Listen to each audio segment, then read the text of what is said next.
सृष्टि बचपन से ही दिखने में सुंदर नहीं थी, लेकिन अमीर बाप की बेटी सृष्टि पर उसकी माँ जान छिड़कती। मेरी बेटी कितनी प्यारी है, भगवान सबको सृष्टि जैसी बेटी दे। सृष्टि धीरे धीरे बड़ी होती है। एक दिन सृष्टि की सहेली कहती है, तू दिखने में कितनी अजीब सी है, लेकिन मैं जानती हूँ हम सब में सबसे अच्छी शादी तो तेरी ही होगी। तेरे पापा अमीर जो हैं। और बता नहीं सकते यार, दहेज तो हर कोई देता है, ये क्या ज्यादा ले जाएगी अपने पति के लिए?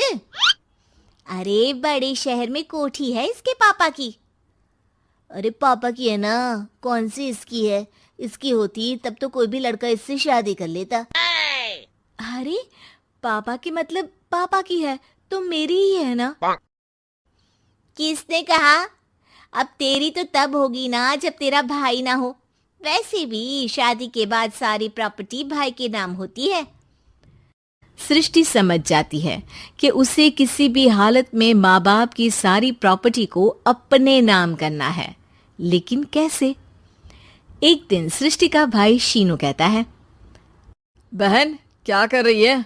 तुझसे एक बात करनी है। अरे हाँ हाँ करना, मैं तो तेरी बहन हूँ। बहन मेरी लाइफ में ना एक लड़की है, बहुत अच्छी है। मैं सोच रहा हूँ माँ और पापा से बात करूँ शादी के लिए। सृष्टि को समझ में आ जाता है कि भाई की शादी होते ही भाभी उसे एक दिन भी घर में बर्दाश्त नहीं करेगी। क्या बात है भाई, बताना कौन है वो? यार वो बहुत अच्छी लड़की है, पढ़ी लिखी है, मेरे साथ जॉब भी करती है। बस एक प्रॉब्लम है। प्रॉब्लम? क्या प्रॉब्लम है भाई? यार वो शादीशुदा है, लेकिन उसके पति ने उसे सिर्फ इसलिए छोड़ दिया क्योंकि उसके माँ बाप दहेज नहीं दे पाए। सृष्टि ये सुनकर न जाने क्यों खुश हो जाती है। अरे भाई तो क्या हुआ, लड़की तुझे तो पसंद है ना? शीनू को लगता है कि बहन उसे समझ रही है। वो इस बात से अनजान होता है कि उसकी बहन की मंशा पूरा घर हड़पने की है। सृष्टि अपनी माँ से कहती है, मम्मी मुझे तो बहुत चिंता है। पता है शीनू क्या कर रहा है? अरे क्या कर रहा है? वो तो काम पर जाता है और वापस घर आता है। नहीं ना माँ, वो यही तो नहीं कर रहा, बाकी सब कर रहा है। आपको पता है उससे प्यार है, और वो भी एक शादीशुदा लड़की से। हैं? ये क्या हो गया? मैं सोसाइटी में क्या मुंह दिखाऊंगी? अरे तेरे पापा तो यही कहेंगे कि मैंने ही उसे बिगाड़ दिया है। माँ देखो, मेरी बात मानो, पापा पर भी विश्वास करने की जरूरत नहीं है। अब आप ही बताओ, पापा इतनी देर घर के बाहर रहते हैं क्यों? बोलो। अरे बेटा वो तो नौकरी करते हैं ना। तू बहुत भोली है माँ। पापा का ऑफिस तो 7 बजे खत्म हो जाता है, लेकिन देखो कितनी देर से आते हैं। अरे नहीं नहीं बेटा, ऐसी कोई बात नहीं है।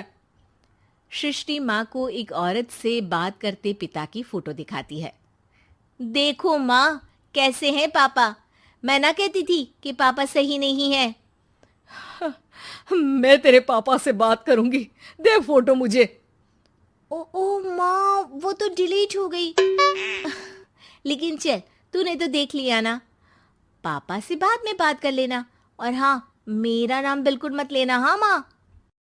अब क्या था, सृष्टि के माँ और पिता के बीच झगड़ा होना शुरू हो जाता है। सृष्टि के मन में क्या चल रहा था कोई नहीं जानता था। एक दिन, माँ सृष्टि के लिए एक लड़का देखा है, वो लोग शाम को उसे देखने आने वाले हैं।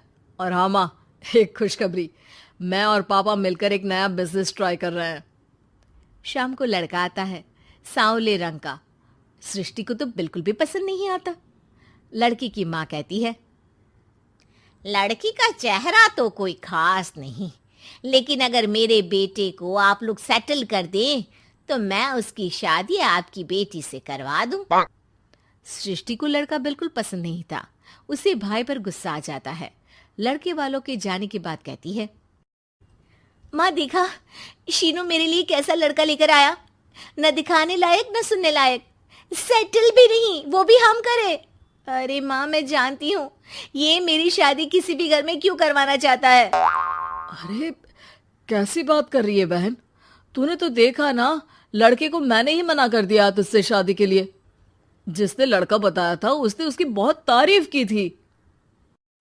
बात आई गई हो जाती है, लेकिन सृष्टि का मन शांत नहीं होता। क्या करूं, कुछ समझ में नहीं आ रहा। मेरी शादी हो गई तो ये लोग पूरी प्रॉपर्टी शीनू के नाम कर देंगे, मेरे हाथ तो कुछ लगेगा ही नहीं। तभी सृष्टि को आइडिया आता है। वो किसी वकील को फोन करती है। जी देखिए, अगर आपके मम्मी पापा का तलाक हो जाता है तो आपके पिता की आधी प्रॉपर्टी आपकी माँ के नाम हो जाएगी, फिर उसे वो किसी को भी दे सकती है। सृष्टि अब माँ को बेटे के खिलाफ भरती है।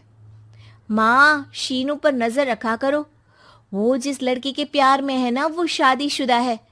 यहाँ आएगी, सारा पैसा रुपया जमीन जायदाद सब हड़प लेगी। पापा का भी हाल तुमसे छुपा नहीं है। ऐसा ना हो कि मैं और आप एक दिन सड़क पर भीख मांगे। हे भगवान, मैं तो जीते जी मर जाऊंगी अगर ऐसा हो गया तो। ऐसा हो गया नहीं माँ, ऐसा ही होगा। अभी समय है, आगे का सोच लो।